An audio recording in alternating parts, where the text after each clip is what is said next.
Innal hamdalillah nahmaduhu wa nasta'inuhu wa nastaghfiruh wa na'udzu billahi min shururi anfusina wa min sayyiati a'malina may yahdihillahu fahuwal muhtadi wa may yudlil fala hadiyalah.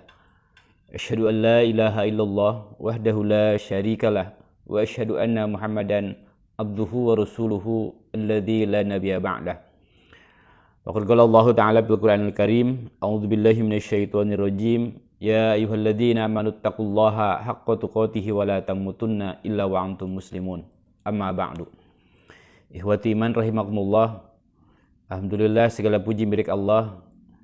Kita masih diberi jatah umur, diberi kesehatan, kekuatan iman dan Islam. Dan insyaallah kita pada saat ini ada di penghujung bulan Ramadan. Oleh karena itu, keberkahan turunnya bulan Ramadan, Syahrul Quran, ini adalah bagian yang mesti kita syukuri bersama.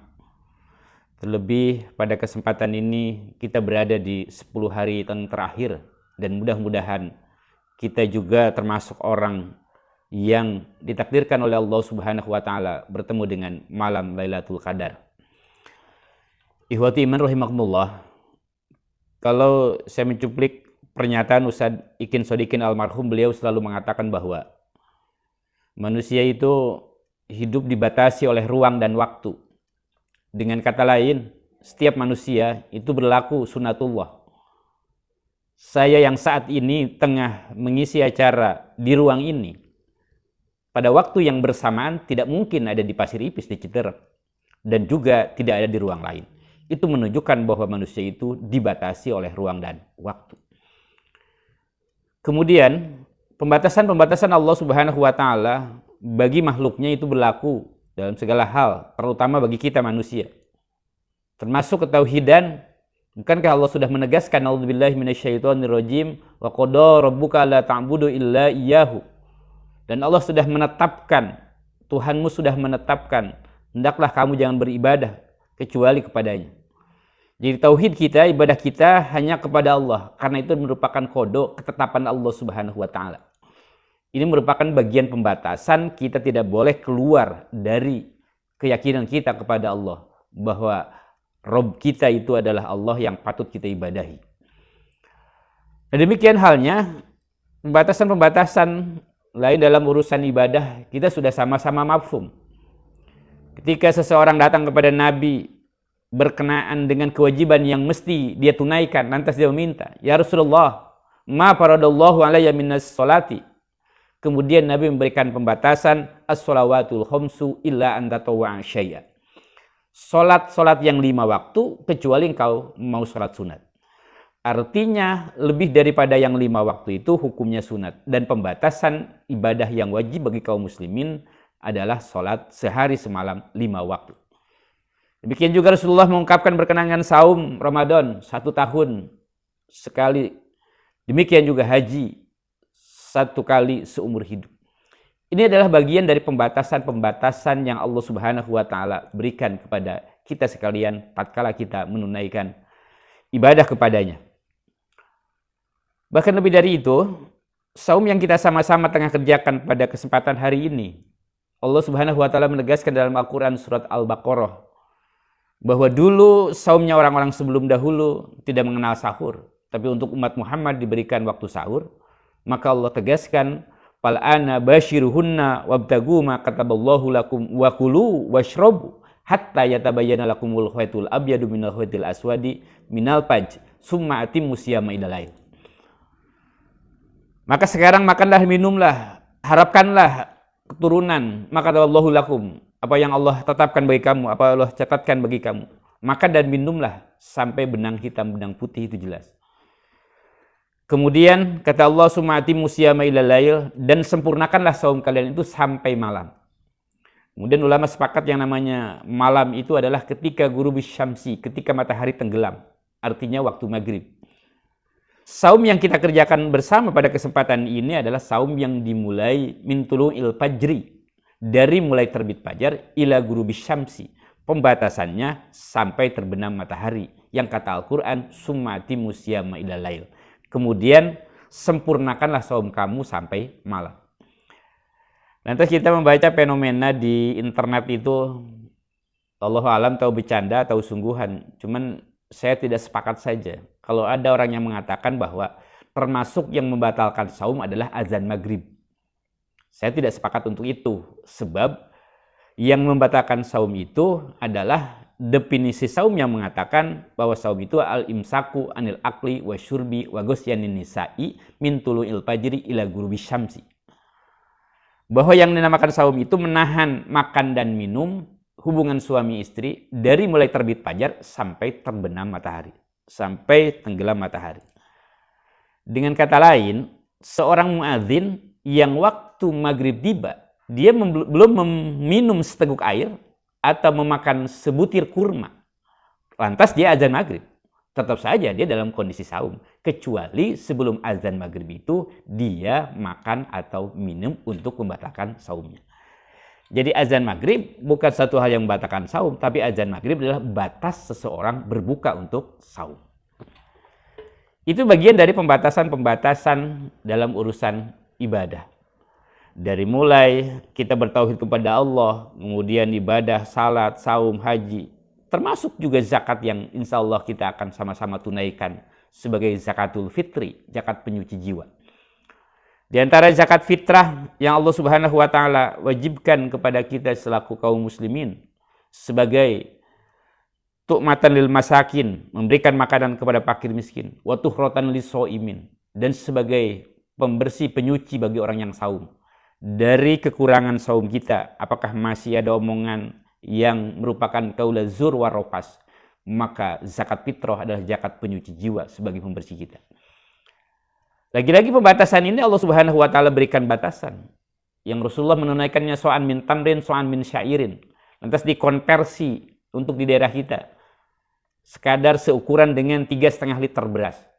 Itu juga dalam kaifiah ibadah kita mendapatkan pembatasan-pembatasan dari Allah Subhanahu wa taala. Dari mulai tauhid, dari mulai ibadah sholat, kemudian saumnya, zakatnya, bahkan ke haji yang wajibnya 1 kali seumur hidup. Selebihnya adalah sunnah. Ikhwati iman rahimakumullah, kondisi pada kesempatan ini menuntut kita dalam berbagai macam hal mengalami pembatasan-pembatasan yang mungkin membuat kita merasa jengah dan tidak nyaman. Kalau pembatasan-pembatasan itu sudah sampai ke urusan bertabrakan ataupun bertentangan dengan syariah, tentu kita akan merasa keberatan sekali. Selama pembatasan-pembatasan yang diundang-undangkan ataupun dianjurkan oleh pemerintah selama tidak bertentangan dengan syariat, tentu kita termasuk orang yang insya Allah tunduk akan aturan hal tersebut. Belakangan ini kita sering mendengar berita bahwa di kalangan masyarakat yang tengah melaksanakan walimatul arus karena himbauan dari pemerintah untuk menjaga jarak, untuk physical distancing, untuk mengadakan pembatasan sosial, bahkan sekarang pembatasan sosial berskala besar. Maka kita mendapatkan beberapa berita di daerah di mana orang sedang walimatul arus lantas dibubarkan supaya tidak menjadikan kerumunan massal untuk menghindari hal-hal yang tidak diinginkan menjadi supaya pembatasan sosial. Barangkali kita tidak bisa berdaya untuk hal semacam itu.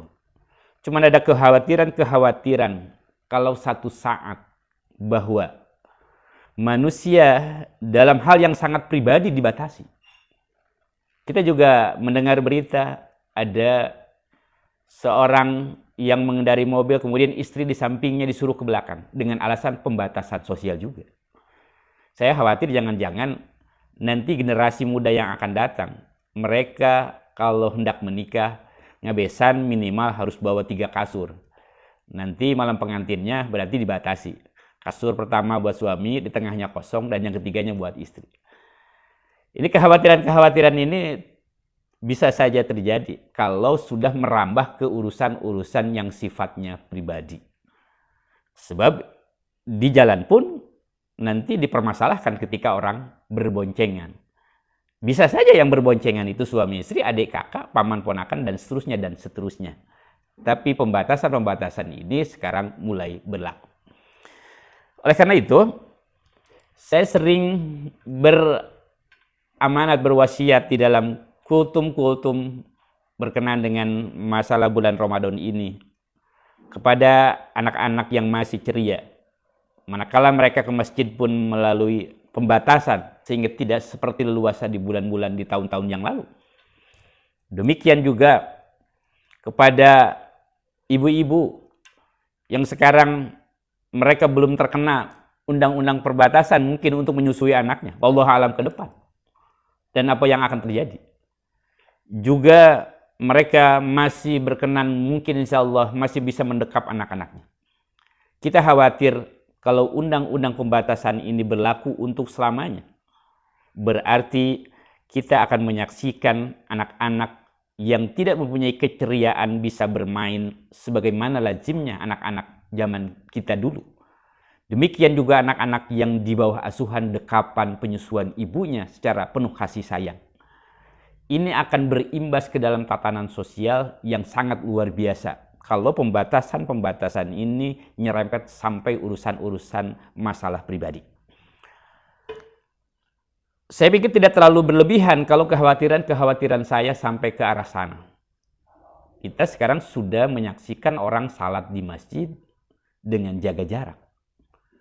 Kita juga sekarang menyaksikan orang dimakamkan di kuburan menggunakan peti. Artinya ke depan syariat WHO ini akan berlaku merambah dan tidak mustahil mengikis syariat-syariat Islam yang kian hari semakin terpupus oleh ketentuan-ketentuan ini. Ini adalah bagian dari kekhawatiran-kekhawatiran saja, semoga tidak terjadi. Tetapi pada kenyataannya kita mendapatkan masjid-masjid yang sholatnya berjamaahnya maka menggunakan protokoler kesehatan. Termasuk juga ketika seseorang itu yang meninggal dunia dan dimakamkan dengan protokoler kesehatan. Islam adalah ajaran yang sumulia, mencakup berbagai macam aspek kehidupan. Yang tadi saya sudah sebut dari mulai tauhid kepada Allah Subhanahu wa taala. Dari mulai salatnya, kemudian saumnya, hajinya, bahkan tatkala kita menghadap Allah Subhanahu wa taala. Karena ajaran Islam adalah ajaran yang kita proklamirkan dalam iftitah kita ketika kita sama-sama mulai salat. Inna sholati wa nusuki wa mahyaya wa mamati lillahi rabbil alamin. Sesungguhnya salatku, ibadah hajiku, kemudian hidup dan matiku lillahi rabbil alamin. Semuanya karena Allah, Tuhan semesta alam. Makanya kalau Rasulullah SAW selalu menegaskan dalam berbagai macam khutbahnya, beliau selalu menyelipkan ayat Al-Quran yang menyatakan, Ya ayyuhalladzina amanu taqullaha haqqa tuqatihi wa la tamutunna illa wa antum muslimun. Wahai orang yang beriman, bertakwalah kepada Allah sebenar-benarnya takwa. Dan janganlah kamu mati kecuali dalam keadaan berserah diri. Tentunya kita dan orang-orang yang setelah kita yang masih Allah Subhanahu wa taala berikan kehidupan ini, kita berharap bersama keturunan kita adalah termasuk orang yang lahirnya, hidupnya, dan matinya dalam keadaan Islam. Jadi selama protokoler kesehatan ini tidak bersinggungan dan tidak bertentangan dengan ketentuan-ketentuan Allah Subhanahu wa taala. Semacam kita dianjurkan untuk mencuci tangan, untuk menjaga kebersihan. Islam lebih dari itu. Bukankah Allah Subhanahu wa taala mengungkapkan manakala kita hendak mendirikan salat, A'udzubillahi minasyaitonirrajim, idza qumtum ila sholati faghsilu wujuhakum wa aydiyakum ilal marafiqi wamsahu biru'usikum wa arjulakum ilal ka'baini. Jika kamu hendak mendirikan salat, maka cucilah wajah-wajah kamu, tangan-tangan kamu sampai batas siku. Usaplah kepala-kepala kamu dan juga kaki-kaki kamu sampai mata kaki. Jadi dalam urusan kebersihan, tentunya kita adalah orang yang dianjurkan oleh Islam bukan hanya sebatas cuci tangan. Yang pada kesempatan ini ketika kita diamanatkan, dihimbau oleh pemerintah hampir setiap saat. Cuci tangan, jaga jarak, dan tinggal di rumah. Inilah yang selalu dikemukakan. Islam mengajarkan dalam bebersih, dalam bersuci, manakala kita berwudu hendak sholat, itu jauh melebihi dari sekedar cuci tangan. Bahkan wajah kita, mengusap rambut kita, demikian juga kedua mata kaki. Kemudian juga kalau kita jaga jarak selama hal-hal yang memang Islam melarang untuk hal itu, sudah jelas kita ini bahwa sekalipun kita dengan keluarga, ada waktu-waktu tertentu di mana seorang anak harus mengetuk pintu ke orang tuanya manakala hendak dia masuk kamar. Khawatir dia menyaksikan sesuatu yang tidak semestinya dia lihat manakala ibunya sedang membuka auratnya untuk mandi, salat, ataupun dan yang lainnya. Ini adalah merupakan bagian pembatasan-pembatasan. Lebih jauh itu, kepada orang luar keluarga yang bukan mahram, maka Al-Quran sudah menyatakan, wala taqrabuz zina, janganlah kamu mendekati zina. Artinya, setiap orang yang bukan mahram, laki dan perempuan, maka dia pun harus distancing, jaga jarak. Sebab hal ini mempunyai efek yang luar biasa kepada pencinahan. Jadi kalau Islam disuruh jaga jarak, selama kaifiah-kaifiah ini tidak berbenturan dengan kondisi-kondisi yang tadi sudah digariskan secara konkret oleh syariah, tentunya bukan hal yang bagi kita membuat kita menjadi berang dan sebagainya. Cuman saya tidak habis pikir kalau ini wabah yang melanda dunia dengan ketentuan protokoler kesehatan seperti ini.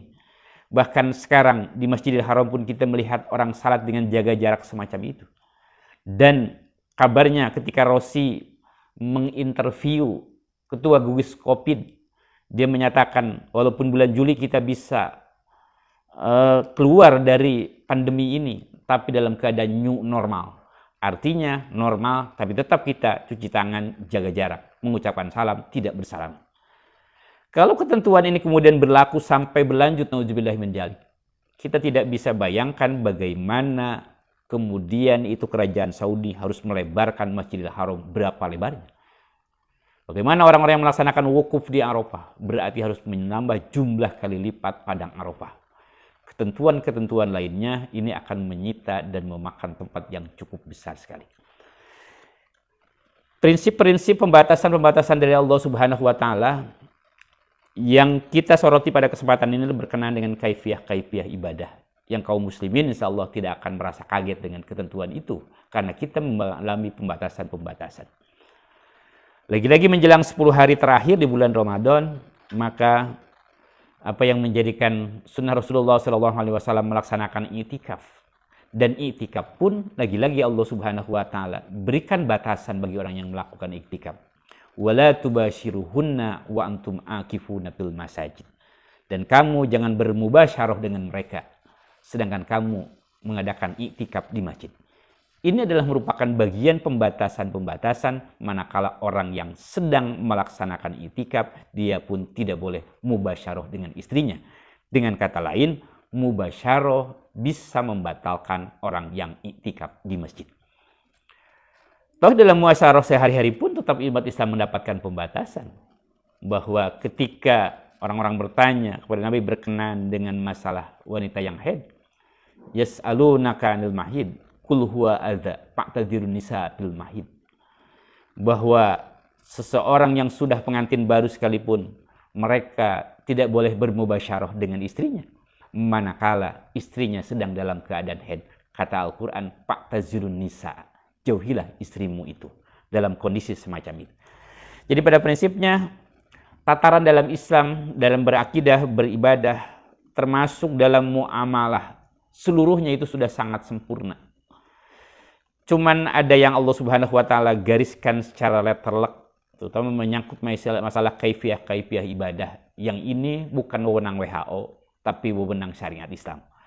Dalam urusan-urusan duniawi, tentunya ketika kita duduk jaga jarak, itu tidak akan berimbas kepada pahala dan dosa. Jadi kita pun pada prinsipnya hal-hal yang sifatnya duniawi, itu tidak akan mempermasalahkan itu. Tapi dalam ibadah, tetap umat Islam mengacu dalam kehidupan, inna sholati wa nusuki wa mahyaya lillahi rabbil alamin. Ikhwati iman rahimakumullah, kita hidup di dunia pun dalam pembatasan. Jatah umur yang Allah Subhanahu wa taala berikan kepada kita, wallahu alam, 60 ke 70 dan seterusnya. Bahkan ada orang yang baru lahir lantas nyawanya dicabut oleh Allah. Semuanya dalam pembatasan. Harta kekayaan seseorang Allah Subhanahu wa taala hendak memberikan rizki, yabsutu rizqa liman yasha. Orang berbondong-bondong kemudian bermodal untuk bulan Ramadan, meraup keuntungan besar-besarnya nanti di hari raya Idul Fitri. Ditakdirkan ketentuan PSBB ini berlaku, tokonya masih tutup. Maka tetap orang itu dalam pembatasan kadar rezeki dari Allah Subhanahu wa taala. Tentunya banyak hal-hal yang mencolok mata, yang patut kita renungi, patut kita pikirkan, patut kita perhatikan bersama, bahwa kembali lagi kepada pernyataan Ustadz Ikin Sodikin bahwa hidup kita ini dibatasi oleh ruang dan waktu. Allah lah yang maha pembatas bagi segala-galanya. Cukuplah bagi kita hasbunallah wa ni'mal wakil, hasbunallah wa ni'man nasir, ni'mal maula wa ni'man nasir. Cukuplah bagi Allah untuk hisaban pembatasan dalam segala hal yang senantiasa membuat kita tidak hidup semena-mena, yaitu pembatasan kita ada pada hudud Allah, ada pada aturan Allah, ada pada batasan-batasan Allah. Yang benarnya datang dari Allah, yang kelirunya mohon maaf dari segala kekurangan. Semoga kita menjadi orang yang sudah terbiasa dengan pembatasan-batasan ketentuan Allah sehingga tidak mengumbar nafsu. Terlebih kita berada pada bulan Ramadan di mana kita sama-sama bisa mengendalikan hawa nafsu kita baik siang maupun di malam hari. Yang benarnya datang dari Allah, yang keduanya mohon maaf dari segala kekurangan. Aqulu qouli hadza wa astaghfirullah li wa lakum. Wabillahi taufiq wal hidayah. Wassalamualaikum warahmatullahi wabarakatuh.